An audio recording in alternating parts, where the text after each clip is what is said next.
Quem foi Saul? A história de Saul é contada no livro de 1 Samuel. Saul foi o primeiro rei de Israel. Da tribo de Benjamim, Saul é descrito como um homem bonito e corajoso. Seu nome aparece no período em que Israel estava sob a liderança de Samuel, o último juiz de Israel. Sendo Samuel já idoso e tendo ele filhos corruptos, o povo de Israel começou a pedir por um rei. Aqui é preciso lembrar que era o próprio Deus o rei de Israel. E o povo não pede um novo juiz, pedem um rei, rejeitando a Deus como rei.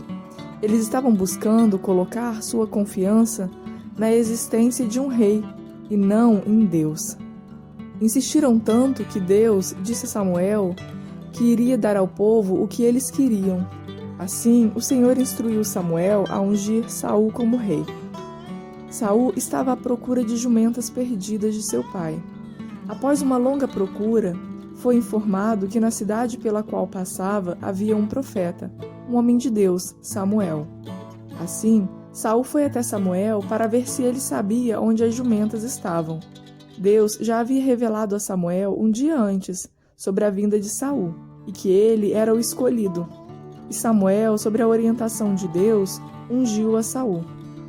Deus, em sua infinita misericórdia, elegeu Saul e ainda mudou o coração dele.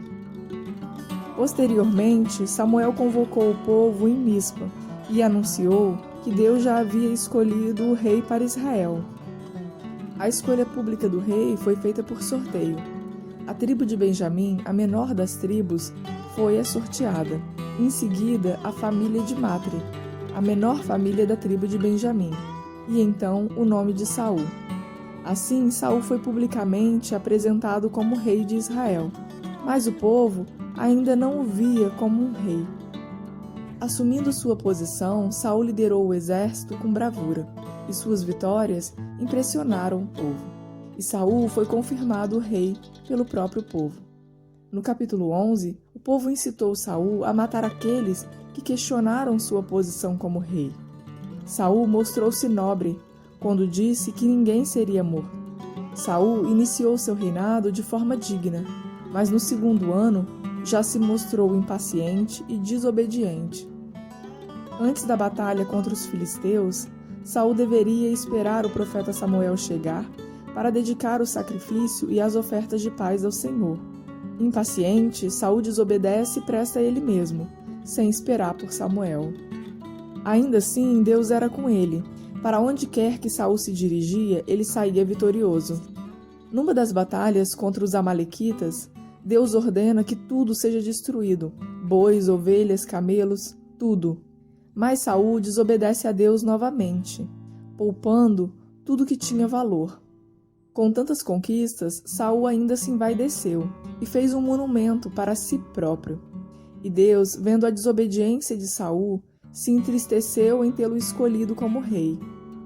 Quando Saul foi questionado por Samuel, Saul tentou negar e se justificar, dizendo que havia poupado os animais para sacrificá-los ao Senhor.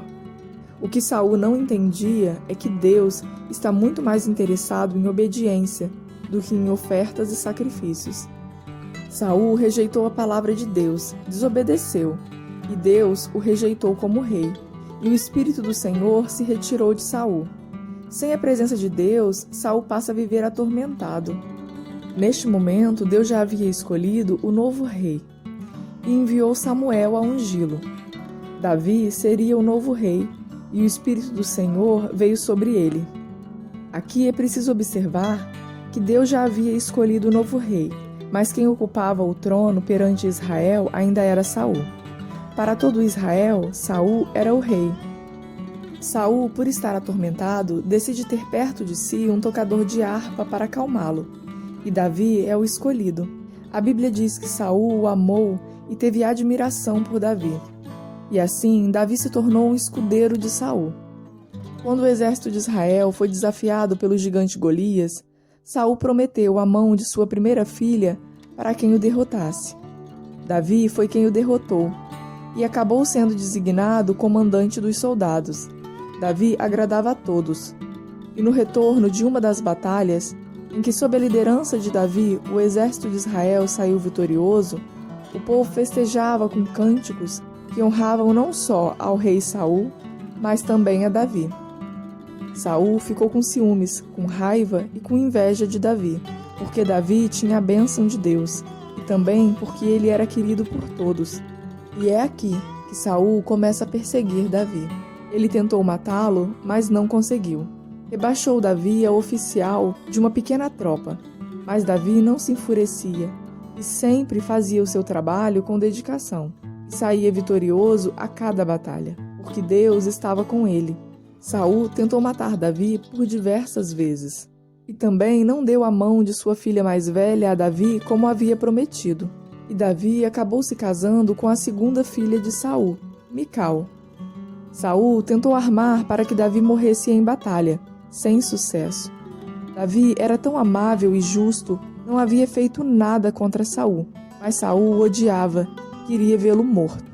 Davi passou a viver se escondendo e fugindo. Saul estava tão obcecado e perturbado que até seus filhos ficaram do lado de Davi. A Bíblia chega a dizer que Jonatas ficou envergonhado com a postura de seu pai. Com o passar do tempo, o ódio de Saul por Davi só crescia, ao ponto de Saul ordenar a morte daqueles que o ajudavam. Chegou a matar sacerdote, mulheres e até crianças. Por vezes, Davi teve a oportunidade de matar Saul, mas não o fez, e deixou claro que não mataria um homem escolhido por Deus para ser rei de Israel. No capítulo 28, quando os filisteus atacaram Israel, Saul consultou o Senhor, mas não obteve resposta. Diante do silêncio, Saul, em crescente decadência, foi procurar uma médium, mesmo conhecendo a lei, sabendo que isso era abominável para Deus. Na batalha, os filhos de Saul foram mortos, e Saul, para não ser pego pelos filisteus, se lançou sobre sua espada e também morreu. E assim termina a história de Saul, o primeiro rei de Israel, que começou o seu governo debaixo da autoridade de Deus, mas se envaideceu, desobedeceu a Deus e entrou num processo de decadência progressiva até a sua morte.